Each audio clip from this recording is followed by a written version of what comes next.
Hello guys, my name is Matthew and in today's video I'm going to show you how you can change password on Pinterest app.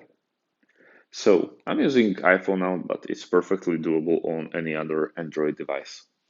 First of all, let's go to the bottom right corner, press saved, and go to the top right corner where our options are.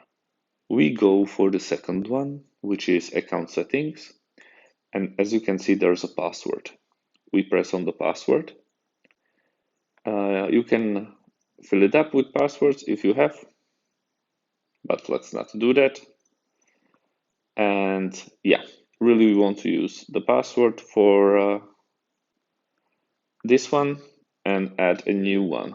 So it's basically you have to add your new password twice for the old to disappear. Let's presume you already do that by, yeah. Let me go like this. Yeah, and press done. And as you can see, the password is updated. So, nope. So let's say you already did it, the password is changed, and well, thanks for watching.